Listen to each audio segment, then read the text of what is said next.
Whether it's kale, cauliflower or lettuce, you know I've been growing some of this for some time, and I've even started harvesting some of it, but it really needs to be planted out. So today's little project is to build my first no-dig vegetable patch.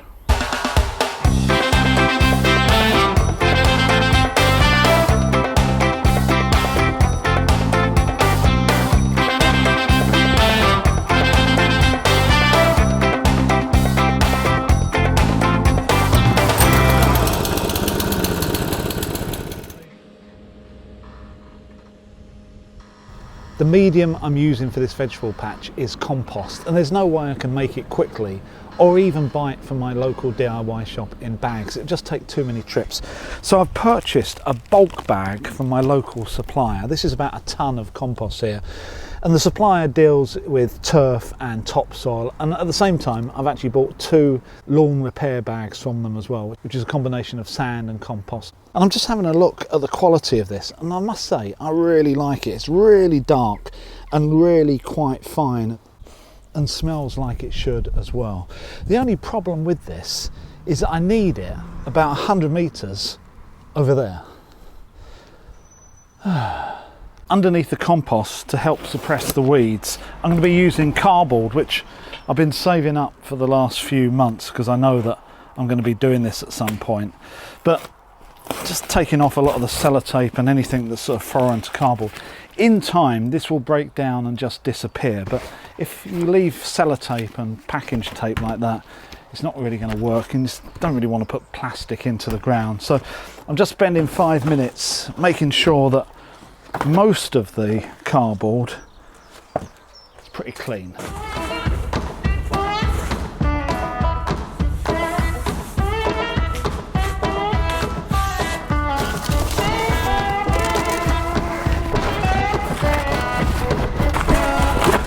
Get out.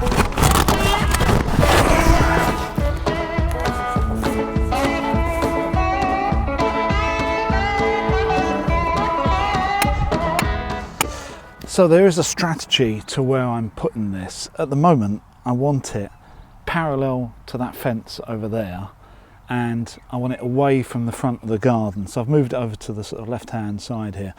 Also, at some point I'm going to be levelling this area, and I don't want it in a dip because the dips are basically what I'm going to be filling in with some of the surplus material in this area. So I want it on a bit of a high point. So I've chosen a sort of top of a hill rather than a valley. So when I do level this area, I can fill in the valleys and I can still keep this as it is. The plan for this no-dig bed is to make it 1.2 metres or 4 foot wide, and however long a tonne of compost gets me at around about 100 mil or 4 inches thick, which I think is going to be around about 7 metres, but I'll have to wait and see.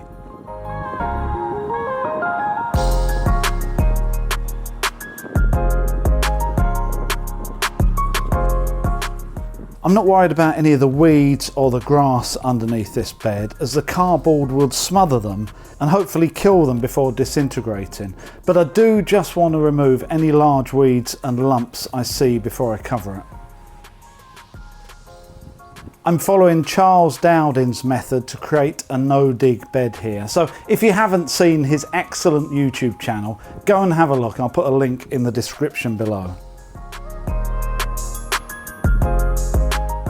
You need to overlap the cardboard here to cover any slits or holes in the boxes, just to stop the weeds coming through. At the same time, the cardboard should also break down and disintegrate, so the roots of whatever I'm planting can finally push through into the ground below. You can tell at this point it's a little bit of a breezy day here, so I'm using a box to hold the cardboard down. But this proved just not to be enough. So on to plan B, and I went and filled up a wheelbarrow full of compost to lay on top of each piece to hold it down. But before I could use any, so back to square one, and now I'm putting down each individual piece with some compost on top to weigh each one down individually.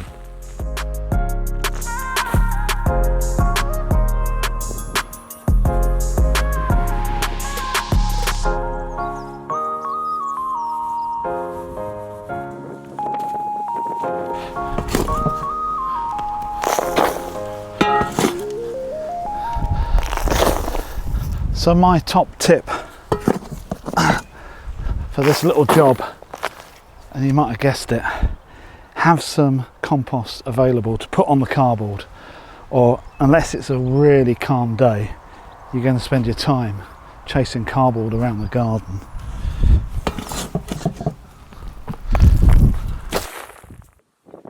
Before I bring in the rest of the compost, at this stage I wet the cardboard just to start the process of breaking it down. I don't know if this is really necessary because as soon as the compost goes on top, the cardboard will be moist 24 hours a day, I hope.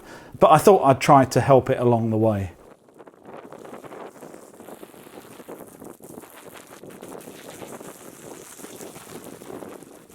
And then it was time to bite the bullet and move this ton of compost, which I really wasn't looking forward to.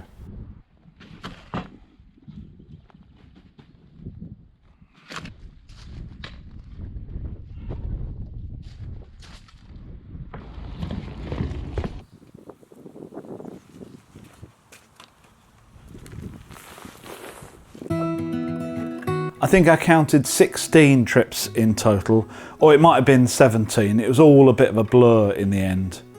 There's no need to have timber on the sides of this bed, although you can if you want.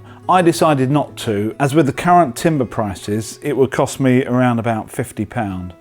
Although I don't want a heavily compacted bed here, I do need to compact it a certain amount while the compost goes in. If I don't compact it now, it will compact with the first heavy rain and I'll end up with a thinner layer than I wanted. I spent 10 minutes going around compacting the edges and generally levelling the surface until I was happy.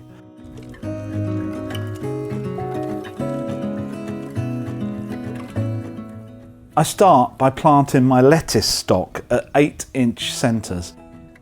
These I've struggled to keep watered properly in pots during the recent hot weather, so I'm glad to be now getting them into the ground.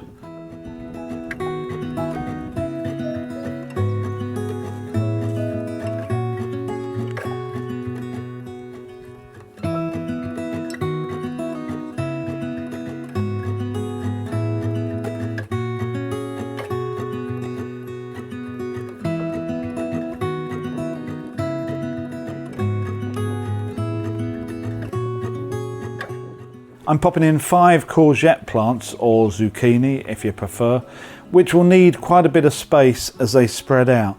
And as the compost now seems quite dry, after moving it around, I get on and water it as quickly as I can.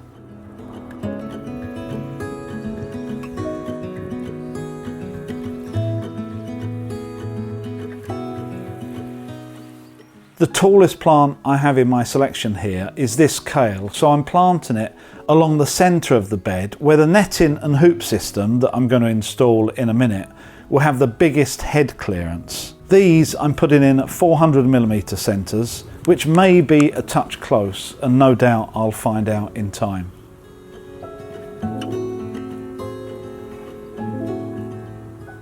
Either side of the kale I'm planting cauliflower and still leaving plenty of space for them to grow.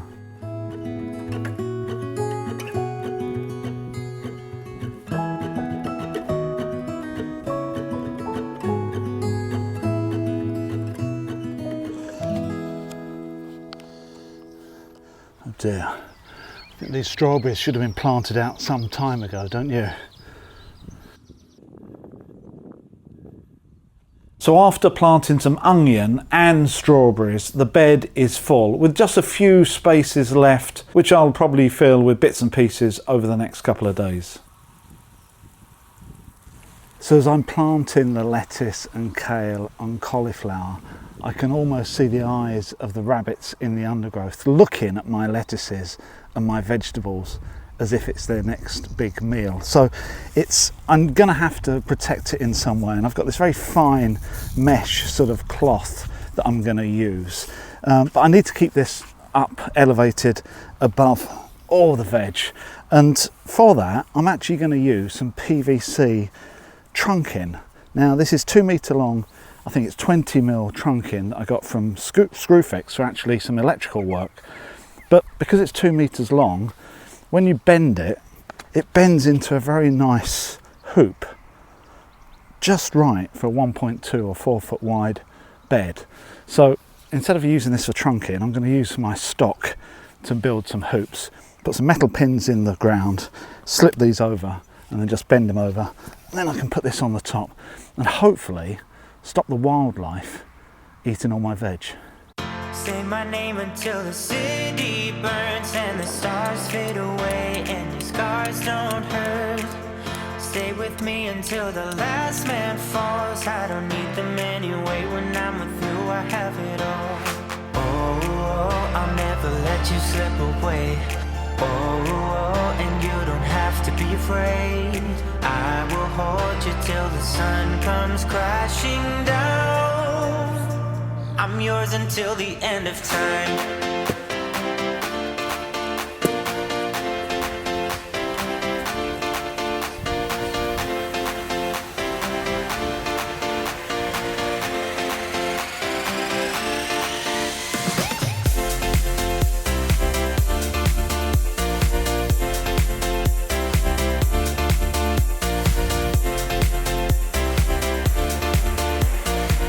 So there you have it. There's obvious advantages with using a netting, obviously keeping the flies and the rabbits out as well. But there are some disadvantages. Obviously I have to undo it every time I want to get to the plants.